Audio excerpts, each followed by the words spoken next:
Hi, I'm Lauren Hale, a broker here at Sotheby's International Realty, and I'm also a professional home stager. There guys, I'm Jessica Kirker, the branch manager and realtor here at our Lewis County location of Sotheby's International Realty. Lauren and Jessica, thank you for sitting down with us today. Today we're going to talk about all things staging a home. So tell us, you guys are the experts, the real estate experts, so tell us, what do you think things are important to consider when helping a seller prepare to sell their home and all the staging process behind that? Well, I know myself, I am the expert with real estate, and Lauren does real estate along with staging as well. But I have such a passion for getting the house ready to sell and on the market that staging makes such a big difference. That's the main thing that I push, is the presentation of the house, which is staging. Yeah, staging is all about psychology.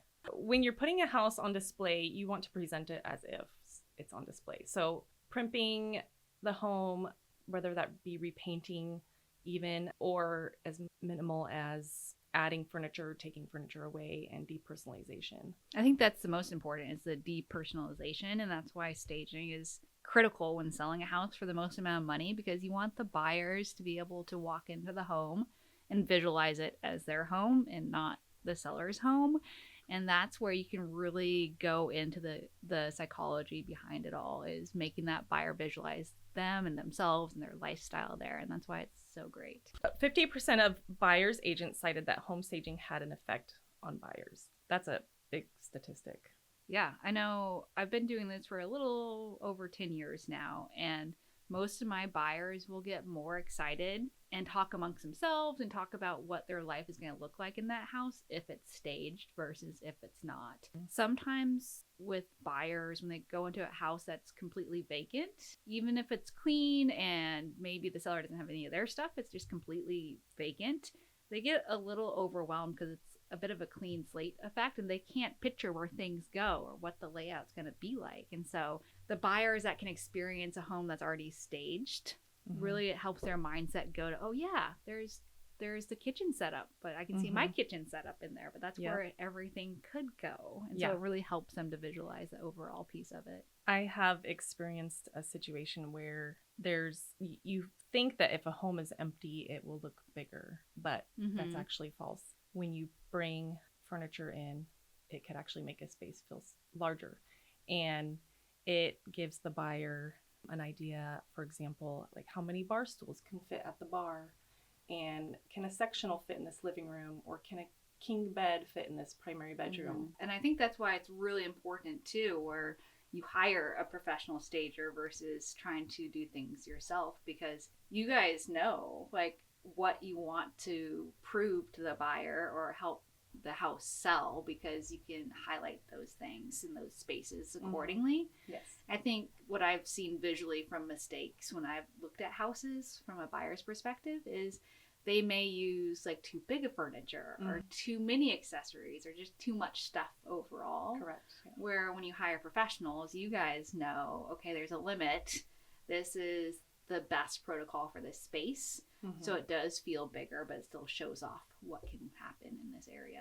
Yes. There are two ways to stage. You could bring in, usually stagers have inventory of furniture, so they'll bring in furniture for the whole home, or we can also go in and basically rearrange your own furniture to stage the home as well. So if you're going to be living in the home while it's listed, that could be done. And a part of that is also depersonalization. You can get a full report on what you need to do to your home to get it ready for listing.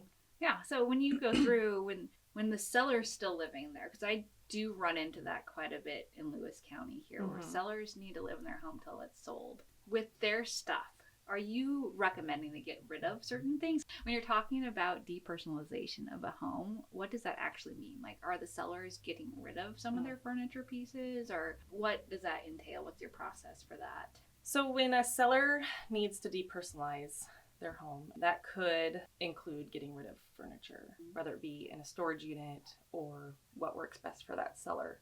And yes, depersonalization is highly important, which means getting rid of photos, family photos, wall signs, any kind of specific style that you have, a lot of times it is beautiful what the sellers have in their home, but a lot of times we need to strip that down and make it neutral. I 100% agree. I see so many homes that I go into that they have great style, right? It looks amazing, but it's so specific. It could be bohemian or Western or modern, you know, there's so many different styles out there, but you walk in and it's very distinct what it is. And I think the power of staging and using professional stagers for that is you guys can create a generic style that really lends itself to buyers being able to envision their stuff and their personal style in there. Do you find it hard? Because I usually reach out to professionals for this part, but do you find it hard when you go into a seller's house and you're telling them they have to change their style because it's not good enough? Like, is that hard? I could see how that can be hard, but I've actually adapted to finding creative ways to tell them their stuff is beautiful, but it needs to go. Yeah, it's a talent. Yeah. And it's helpful for agents to have that person to fall on, for the stager to be able to tell the seller what needs to go, and it's a beautiful collaboration, because then it doesn't fall on the agent and they don't feel bad. Yes, I stage probably 90% of my listings, but 100% I have some sort of at least staging consultation when people are living in it, at least, because that part is key. Even if the things are kind of obvious, get rid of the family pictures, things like that, it's always nice to hear that from a professional. And so it also kind of takes that away from the realtor and puts it on the stager, because you're the professional stager. And there's huge value in that alone, really. Yes. Can you talk a little bit about what the relationship is between the agent and the stager? Like, if I'm a seller, is it on me to find a stager and decide who I want to do that? Or do you guys as agents have people that you prefer to work with and you manage the whole thing? Can you talk to us a little bit more about that process? Yeah, absolutely. So I always let the sellers decide what they want to do. I'd say 95% of the time, they put it back on me, because they do realize this is my profession. I do this on a regular basis to get homes ready to sell for top dollar. And I do have stagers that I work with on a regular basis. So if they put it back on me, then I absolutely suggest, depending on the property, which stager I've worked with that works best for that scenario. I never just have one go-to stager.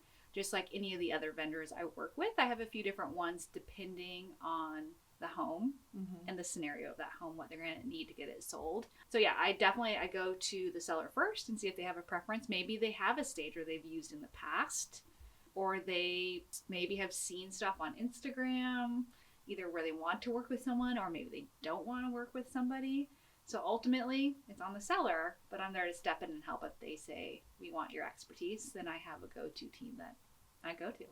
So Yeah, most of the time I have agents reach out to me, and probably about 5% of the people that have reached out to me have been sellers themselves that have found me and needed help. Yeah, I think it's crucial that you have a team, and like I said, it doesn't even just have to be one stager. It could be multiples and other, handymen and things like that to get homes ready. But that way you know what their process is, and that way it's smoother. So I know, Lauren, if I work with you, I know what that process looks like. I know your timelines, I know your capabilities, I know the result, versus having someone that the seller lines up where I've never worked with this person before. So maybe our timelines and communication are not at the same level, so it causes road bumps along the way. We can absolutely still do that for clients. If a seller does have someone specific they want to work with, we will make it work. But it's super nice just to know how things are going to go, the planning process, so it's smooth and everyone's happy at the end of the day. Yeah.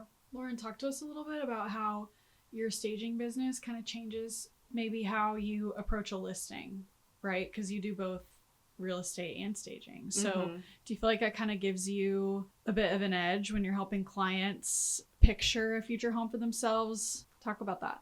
Oh yeah, so like when you take buyers out, you can probably lots of homes here are not staged, I've noticed. So you can probably talk to the buyers pretty easily about certain things with like their furniture and their placement of things if they're having a hard time visualizing. Yeah, like picture this over here in this corner. This would be a great spot for this. Are you able to kind of separate the two? And Yes. Or like combine the two, I guess. And Yes, definitely. I could walk in a room and know for sure if a king bed would fit. So that definitely helps. So you don't have to pull out your tape measure as much as I do. cool. What about style? When you're staging a home, like surely you said a lot of stagers have warehouses or inventory that they pull from, and obviously people have their own furniture, but are you picking a unique style for every different home that you're staging? I try to pick a unique style for each home, but I think I have a background in interior design, so I think that stems from that, and I like to kind of go with the style of or the era of the home. My main motto is neutral: whites, beiges, browns, blacks, and stick with that. And I do use a little color when I do. It is muted. Like I have a muted blue bedding, or some color in pillows and stuff, but nothing bright. Yeah. I have a little different outlook on that just because I'm not a stager. I'm a real estate agent, and my goal is to basically profile the home. What's the lifestyle of the person going to look like that's going to be living there, and how are we going to attract that ideal buyer to this house? Mm-hmm. So I'll try to formulate that in my head, and sometimes there's a clear vision of I want it to lean more towards modern, or I want it to lean more towards the bohemian or airy or any of those, right? Depending what that buyer profile is going to look like. Sometimes, not that we advertise to anyone specifically, but maybe it's a bachelor pad, right? Maybe, if there's great schools in the area, maybe it does attract more families. And so thinking of those things when we stage the house, and those are conversations, if I have that vision in advance, that I have with the stager, and then I rely on them to make that vision into reality in an appropriate way that's going to sell the house to everybody. Yeah. So maybe it's going to hit differently with that buyer profile that I've created on that property, but then the stager takes that and creates it for everyone to like, because they can just oversee all the little things and see their stuff in there. Yes, I have had large family homes before, where we staged a very large room as a playroom, and then off that room was 2 kids' bedrooms. Yeah, it's really nice that you're able to have the experience from real estate and staging, so you can easily put those things together. I think sometimes realtors struggle because they do have such strong visions of certain style, where sometimes just strictly stagers have this vision that doesn't really have anything to do with actually selling the house. So the fact that you have both of those together, I think really gives you a leg up on a lot of scenarios. Do you think the staging kind of sets the tone? I mean, Jessica, you kind of just said this, but it sets the tone for how you're going to market the house for the whole rest of the listing, right? 100%, like all the way down to your notes and like maybe the materials and pieces that you create for the home. Do you feel like staging is kind of what starts that? Absolutely.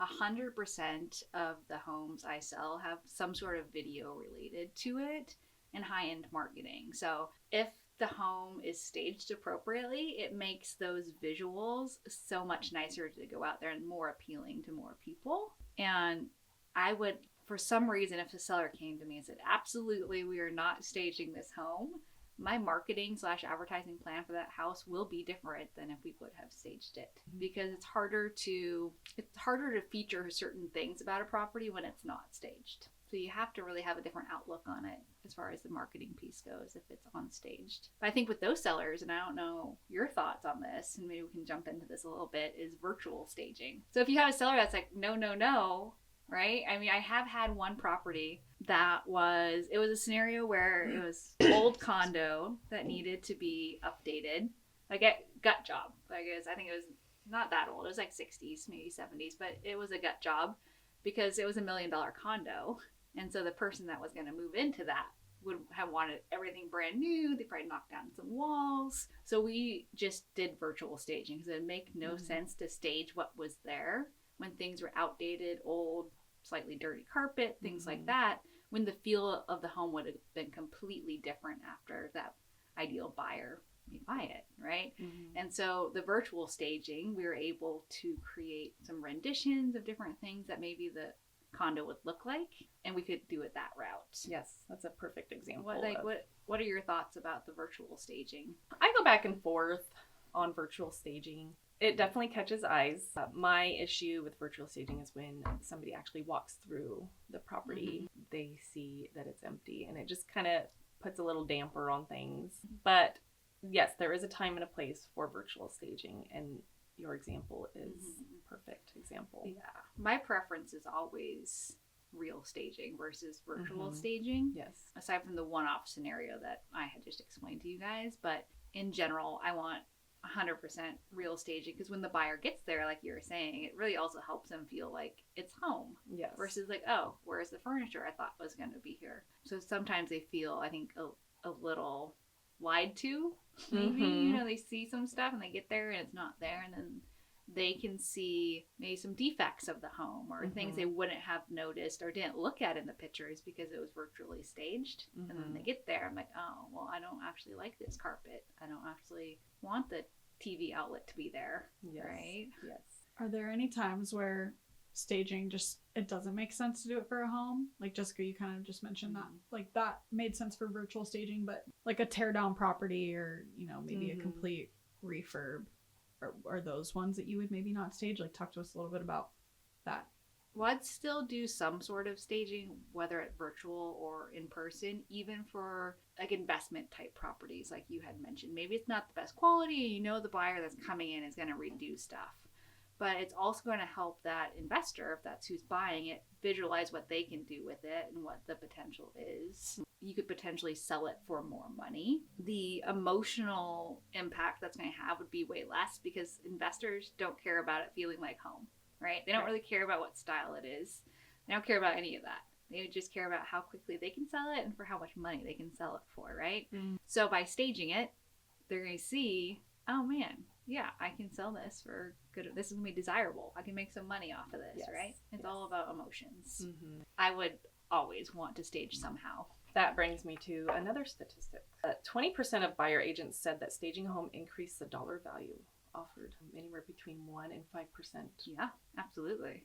And they sell faster too. Yes. I think it's like 9 days faster or something on average, according to NAR's website. But people get excited. They want it. And they think it's worth more money. Yes, they do. Yeah, because it's more move-in ready. I have staged a home before where the sellers actually had a set price. And I went in and staged. And once they did a walkthrough, it was the day before listing. And they actually added $15,000 onto the listing price. Yeah. And it went for that. Yeah, and that's what we're really talking about when we say 1 to 5%. You know, I think right now average in this area is a little under 500,000, so we'll just say 500,000. You're looking at up to $25,000 more just because you staged your home. So you can see that come in, and people get excited. And what happens is more likely to get multiple offers, where it's going to raise the value of the home because more people want it. And let's talk about cost.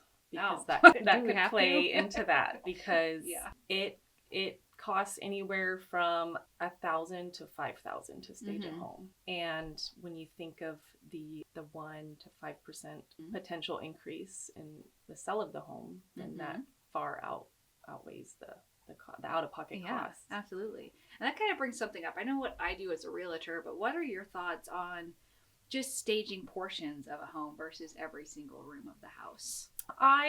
Staging a portion of the home, I don't agree with that. I think if you're going to stage the home, you need to stage all the important rooms.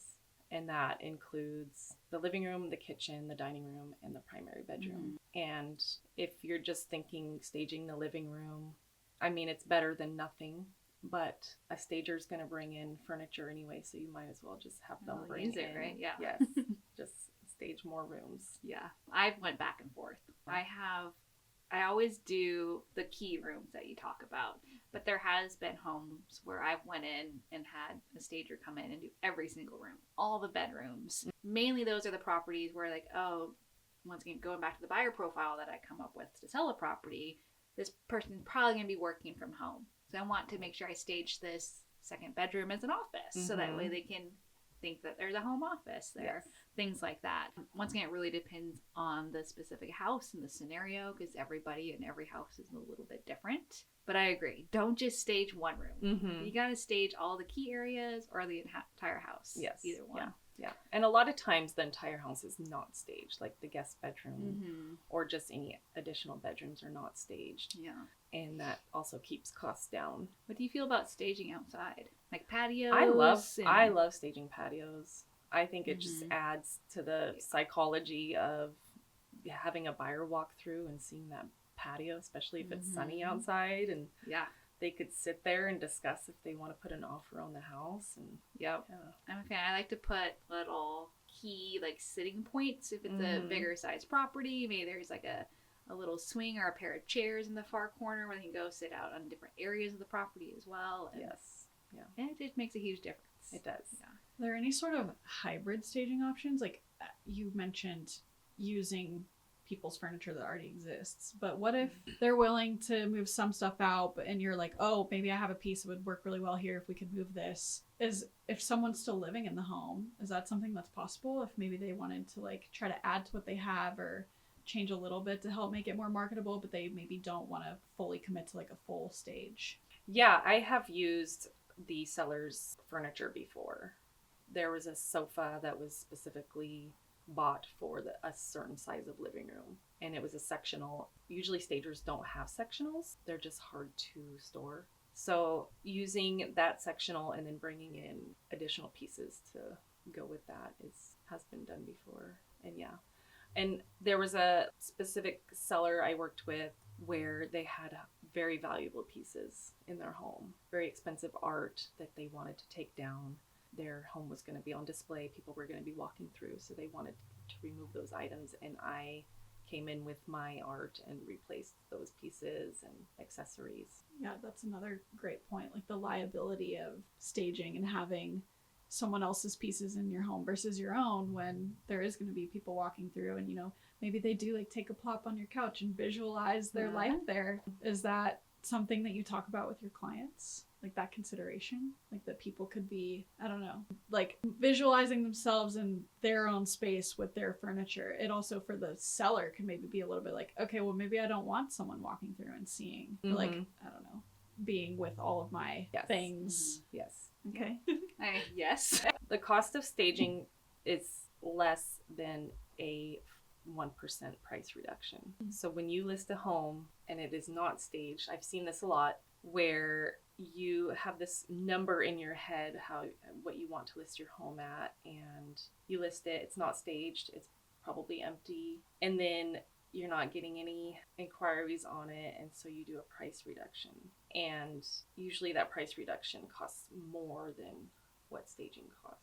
You think it's okay, like, if you put a house on the market without staging, are you saying that before the seller wants you to do a price drop, you suggest to them we bring in a stager? Yes, actually, that could be an idea. Or a seller gets a quote and doesn't like the quote of staging, and they want to go ahead and list the home without staging and end up doing a price reduction. And that was more than the quote, that was right? more than the quote. Yes. Yeah. I know, and it's different for each realtor and each stager and how they run their business, but I know it's an expense up front that I cover, and then at closing it would be a reimbursement at that point. So it's no money out of the seller's pocket necessarily up front. Yes. Until we successfully close the home for them. So lots of times that helps get over that little bit of hump where they don't want to pay up front for things. But I believe so much in staging that I don't mind putting that on the line. So if by chance we don't sell the house like I said we would, I'll just eat that. Yes. Because I believe in it that much. There are agents out there like Jessica that will front the cost of staging. And so that right there is a nice concierge that agent offers. Well, like I said, it just really goes to show how much in this industry we believe in it, because we see it every day. We see buyers' reactions to staging. We see home values go up. We see at the end of the day, everyone's more happy when staging is involved. We can advertise it easily. Advertising's a higher quality. Videos are easier. All the presence on social media is a little bit nicer. So it's just a smoother process for everybody involved. Yes. Yeah, I think this is like, real estate is very much it's a people industry, right? The homes are the product, but you as agents and as a stager, you're appealing to the people that you're working with. And so no matter what it is in the process, especially it sounds like with staging, like it's so much about the mentality that the buyer or seller is going to have when they are walking into a home.